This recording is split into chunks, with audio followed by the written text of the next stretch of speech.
யெகோவா இரு பிரேற்றின் வழியாக தேவநாமம் மகிமைப்படுவதாக உங்களையும் வெல்கம் பண்றேன். பிரியமானவர்களே, நாம நமது தேவனோடு நெருங்க முதல்ல உதவி செய்வது ஜெபம், அடுத்ததாக வேதாகமம். ஏன்னா வேத வசனங்கள் நம்மை கற்றுத்தந்து போதித்து அவருக்கு பிரியமான வழியில நடத்துகிறது. வேதத்தின் வழியாக, குறிப்பாக வேத கட்டளைகள் வழியாக நாம பரிசுத்த வாழ்க்கை வாழ முடியும்.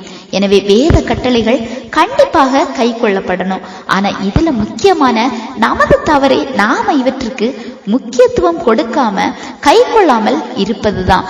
உண்மையாவே நீங்க தேவனை நேசித்தால் வேத கட்டளைகளை கை கொண்டு வாழ்வதுதான் அவரிடத்தில் உண்மையாய் அன்பு கூறுவது. 1 யோவான் 5:3 பார்க்கும்போது நாம் தேவனுடைய கற்பனைகளை கை கொள்வதே அவரிடத்தில் அன்பு கூறுவதாம். அவருடைய கற்பனைகள் பாரமானவைகளும் அல்ல அப்படின்னு பார்க்கலாம். அது மட்டுமில்லங்க, இவை பாரமானது இல்லையா. எந்த கட்டளையும் சரி நம்மை பரிசுத்தமான வழியில் நடத்தக்கூடியதாய் தான் காணப்படுகிறது. ஆனாலும் நாம கை கொள்ள மறுக்கிறோம், நமது ஆசீர்வாதங்களையும் விட்டு கொடுக்கிறோம். சரி, இவற்றை கை கொண்டால் கிடைக்கக்கூடிய 2 ஆசீர்வாதங்களை இப்போ பார்க்கலாம். உபாகமம் 5:10 பார்க்கும்போது அவரிடத்தில் அன்பு கூர்ந்து கற்பனைகளை கை கொள்ளும் போது 1000 தலைமுறை மட்டும் இரக்கம் பெற முடியும். எவ்வளவு ஒரு நல்ல தெய்வம்! நமக்கு மட்டுமல்ல, நமது தலைமுறைகளுக்கும் இரக்கம் செய்கிறவர். 2வதாக பார்க்கும்போது உபாகமம் 6:1 கட்டளைகளை கை கொள்ளும் போது வாழ்நாட்களை நீடித்திருக்க பண்ணுகிறார். வாழ்நாட்கள் என்பது எவ்வளவு முக்கியமானது. எத்தனையோ பேர் பலகீனங்கள், பாரங்கள் வழியாக நாட்களை எண்ணிக்கொண்டு இருக்கிறாங்க.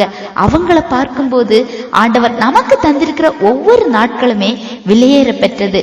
அதாவது வேத கட்டளைகளை பொறுத்தவரை கை கொண்டால் ஆசீர்வாதம், நம்ம கை கொள்ளலைன்னா அதை ஆண்டவர் முன்னாடி கீழ்ப்படியாமைய கொண்டு வரும். சரியா?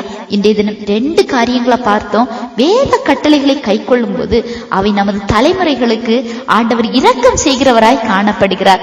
2வது பார்க்கும்போது இவைகளை கை கொள்ளும் போது நமது வாழ்நாட்களை நீடித்திருக்கிற பண்ணுகிறார். இது மட்டும் இல்லைங்க, இன்னும் நிறைய ஆசீர்வாதம் இதன் வழியாக நாம பெற்றுக்கொள்ள முடியும். நான் 2 காரியங்களை உங்களுக்கு வேண்டி சொல்லியிருக்கேன். இந்த பகுதி உங்களுக்கு பிரயோஜனமா இருந்திருக்கும் நம்புறேன். ஆண்டவர் தாமே இந்த வார்த்தைகள் வழியாக உங்களை ஆசீர்வதிப்பாராக.